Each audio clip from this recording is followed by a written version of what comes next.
Welcome to the Defense and Aerospace Report. I'm Vago Muradian here at the United States Institute of Peace in Washington, D.C., where we're covering the European Union's annual Common Security and Defense Policy Conference. It's in partnership with the Center for Strategic and International Studies, and we're honored to have with us Jorge Domecq, who is the Chief Executive of the European Defense Agency. It's always, Jorge, a pleasure seeing you, and you look great for having just arrived from Paris, pretty much.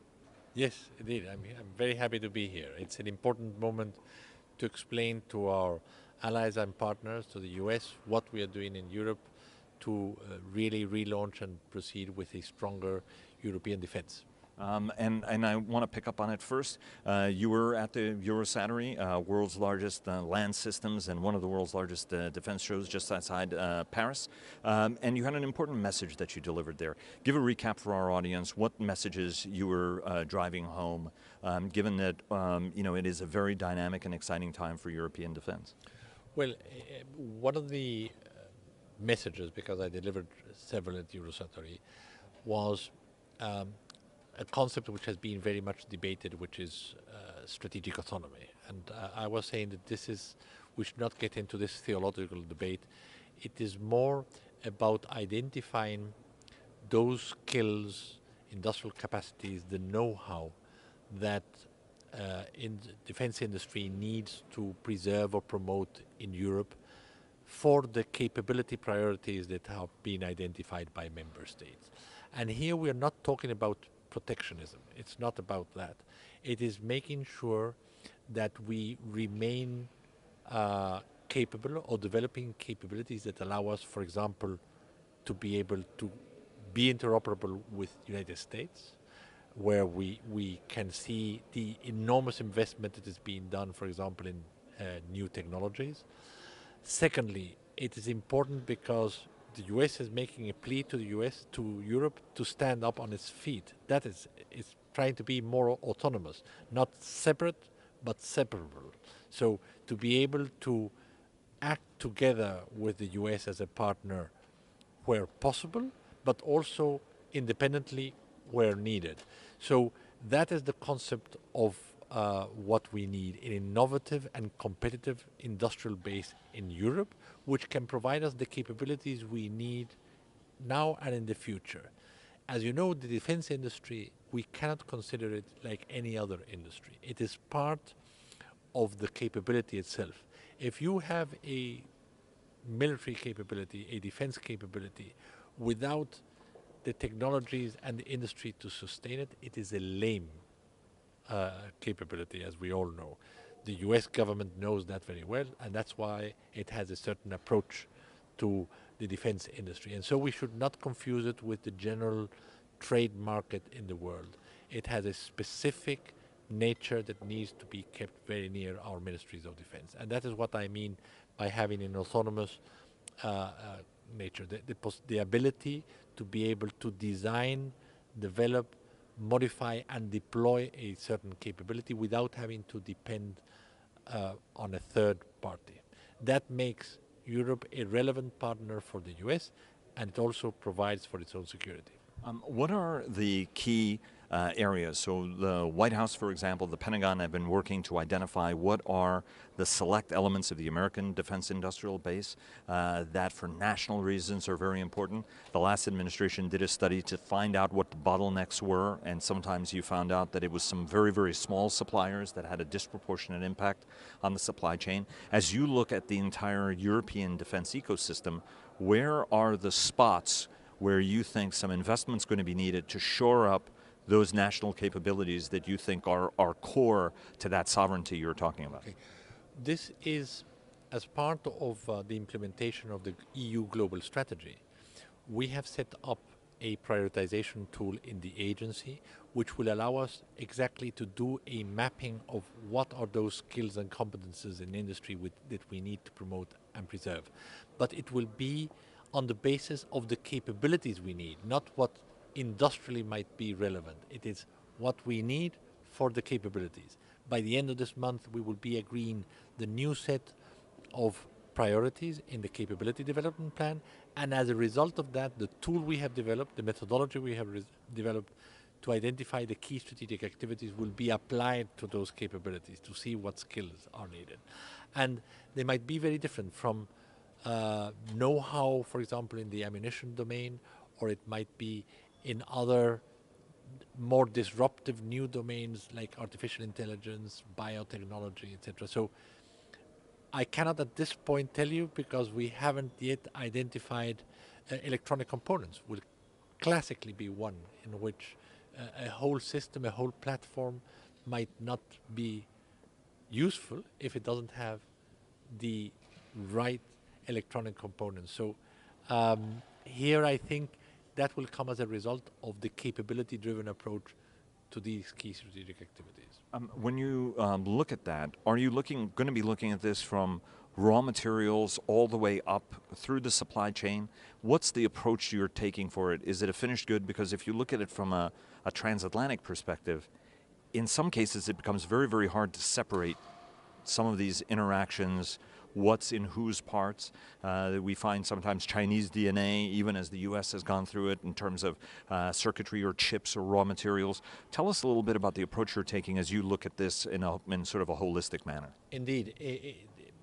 Disruptive technologies and innovation is a challenge for defense establishments throughout the world. The US had designed the third offensive strategy, but with another name. The present US administration is continuing a big effort in artificial intelligence and in big data management. And I think the same thing is part of the efforts that many EU member states are doing. Because the important thing is that we should not create a technological gap between allies and partners in the coming years, which doesn't allow us to really operate together when the time comes. And it will be very important also to ensure that in attracting these innovative industries, which are not always attracted to work with the defense sector because they find that the requirements and the technical specifications are very heavy, the cycles of production and of design are very long, and their business model doesn't fit well in the defense world. And we are seeing that this is going to be a very strong challenge. The second challenge is undoubtedly the issue of security of supply. In these global supply chains, will we be able to ensure that when our armed forces need a certain component or raw material or know-how, will it still be there? Will it be subject to any control from a third state? I mean, there are many, I don't need to mention any specific state, which has an interest in investing in the coming years, for example, in artificial intelligence. We have to think twice of how we're going to handle this when we think that artificial intelligence is going to affect the way we are going to conduct defense in the future. You started this, so I'm going to take it to the next logical point in the conversation. China in 2010 was investing $2 billion in Europe. Last year, that number was up to $200 billion in terms of investment, to the point where there are voices in Europe that are saying, look, we have to be a lot more careful about where we allow China to invest, what we allow China to acquire, even if it seems non-defense related.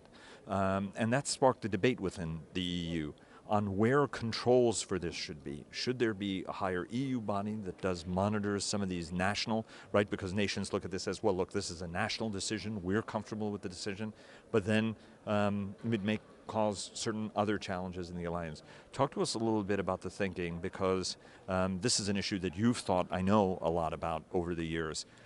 Work us through what some of the challenges and the issues here are, and how the United States and Europe actually might be able to work together on this issue, given that that's also a challenge and a consideration in the United States. This is an issue which touches very much on sovereignty. So member states have been, up till now, very reluctant to have any overseeing powers given to anybody to look into how foreign investments are dealt with in each one of our countries. There is a draft regulation which is being discussed to look into strategic domains. But we should be thinking from the defense point of view, and given that the lines between internal and external security are becoming more blurred, that is also making the difference between what is a strategic industry and what is not, is also becoming more complicated to define and determine.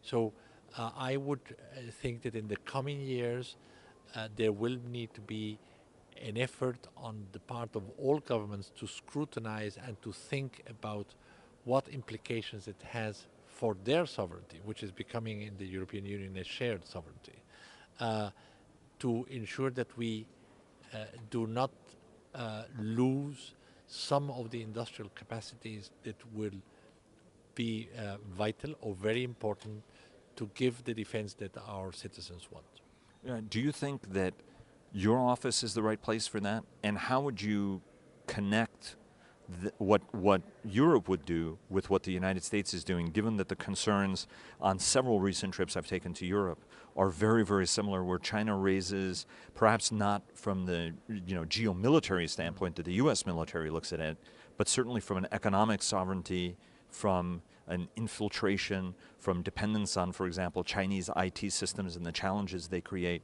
What's your thinking on that? The role of the European Defence Agency in this respect will be important in defining what technologies we will need to protect for the capabilities we consider a priority.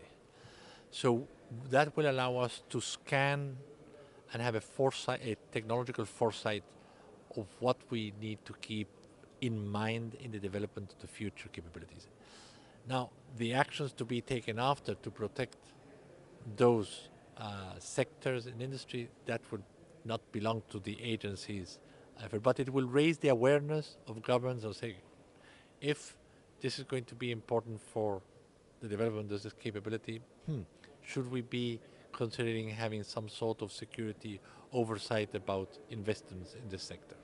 Do you feel like you have the skills, because I know you and I talked about you building up this kind of capability to have this sort of global outlook, this ability to do the global analysis. Are you comfortable in the progress you've made in the last year to actually help create that kind of capability, whether it's internal or in cooperation with both member nations, but as well as other EU arms? I think we have made it in advance. This is a challenge. You see that in several countries, like for example France, they are setting up a defense research innovative agency. For us, the important thing has been to put in place some tools that will help us face these new technologies. And as I say, the first thing is we will be having up and running by the end of the year a technological foresight tool, which will scan the horizon of the technologies we need. We are also trying to attract these more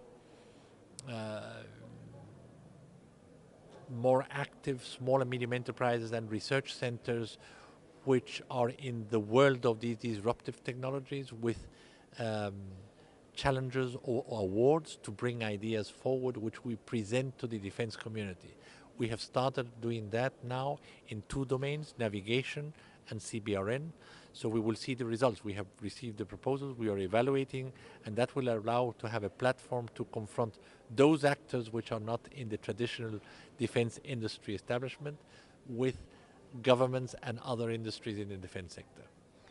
Let me take you to a challenge before I take you to programs. So all eyes are on what appears to be what's brewing a trade war between the United States. The U.S. President has made clear he's going to press ahead with 25% steel and 10% aluminum tariffs. European governments have responded and said we will respond in kind. The President has then said that I will put even more punitive measures on those countries that respond to the United States. I know everybody spoke to Pedro Serrano of the EU External Action Service. All efforts are being made to at least keep the security and the defense relationship between the EU and the United States on track. But any trade action results in challenges, and you're on the defense industrial side of this, which may have to deal with it. Talk to us about some special actions you're taking to make sure that defense programs don't get interfered with, especially at a time when, for example, steel and aluminum tariffs may make some of the fundamental resources for defense more expensive. Well, I would start off by saying that in the conference here and the meetings I've had in Washington, there is a clear will to maintain a strong transatlantic link with all what it implies. We have a shared common objective on collective defense which nobody is questioning, and regardless of the discussions which are taking place in the trade domain. Now, if we go to trade, I think that we have to really make a distinction that we cannot treat defense industry as any other industry.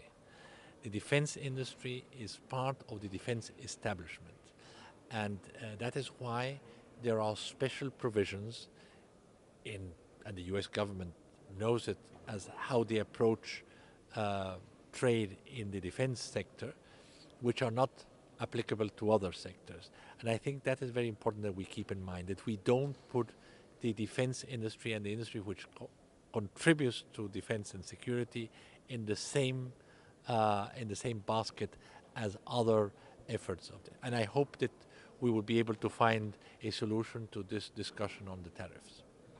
Do you think that there can be some, would it be beneficial to have some transatlantic declaration of sort of a transatlantic defense industrial base that gives reciprocity, security of supply, so that the closest allies in the world can share a pool? Do you think that that would be a positive step? I think it's important, but I think we should not forget that in the Warsaw Summit Declaration there's a pretty strong statement regarding defense industry, saying that first, that it's very important to keep a technologically advanced and competitive industry on both sides of the Atlantic.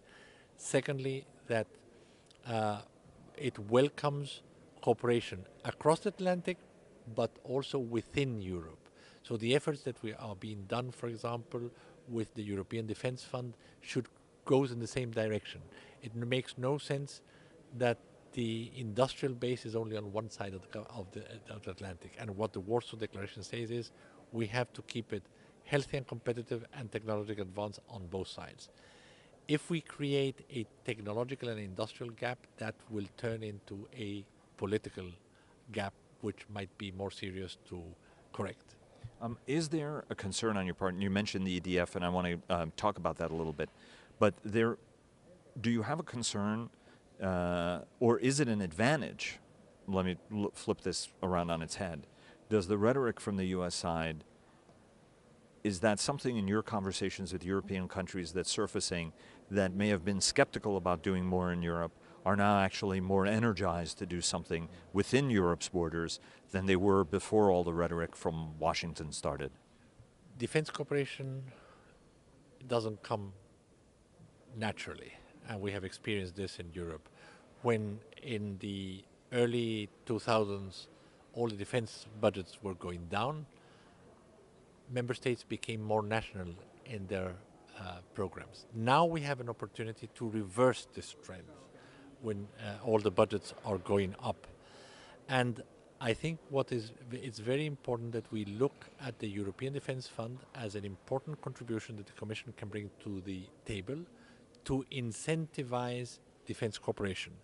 But let's not forget, to incentivize defense cooperation, to get the capabilities that we need to be able to strengthen Europe and therefore also strengthen NATO. If we do it with the right capability priorities, it will be a success for the US and for Europe. If we do not, and this turns out only to be an industrial subsidy, then we will have not succeeded in the final objective of all this effort in Europe. And just to tell people in the EDF, and correct me if I'm wrong, it's €5 billion, excuse me, that starts in... The European Defence Fund is already a reality, up and running. Delegated by the Commission, we are implementing on the research side 90 million for the years 2017 up to 2020. And then the Commission will be managing 500 million for capability development starting next year up to 2020. For the period 2021-27, which still has to be approved by the Council and the Parliament, is to devote 13 billion euros to capability development, 8.1 and 4.9 to research. Now, let me talk to us about the program priorities within that amount, and also how the new Franco-German cooperation on a new fighter aircraft. France and Germany both agreed that France would be in the lead on the fighter aircraft, and France and Germany agreed that the Germans would be in the lead on armored vehicles. Talk to us about the overall spending on the EDF, but also the EDA's role within these two very important programs. Well, last year in the summer, both France and Germany agreed on the need to look at the upgrade or the next generation of some of the basic and most important systems and the next generation of these systems in Europe. They are now looking at and negotiating the roadmaps and how this is going to be done. Of course, EDA is always there to support if so asked for, but I think we have to look at this very much also in the context of the permanent structural cooperation. I mean, these will be important structuring capabilities that within a structured approach to defense, which PESCO is bringing about, probably will be the object of discussion also. And what does a PESCO success look like from your perspective? I think the first very clear PESCO success is the big step change that has been achieved in military mobility. The first concrete deliverable of PESCO, a domain which is important for NATO's enabling plans to move troops and assets around Europe, which hadn't made much progress in NATO for years. I think the contribution of the European Union with its action plan, but also with PESCO, can make the trick that will allow that all this investment we are doing on capabilities for deterrence and defense really are able to be at the place where they are needed when the time comes. Jorge Domecq, Chief Executive of the European Defence Agency, always a pleasure, sir. Thank you very much. Thank you. Thank you, Vago.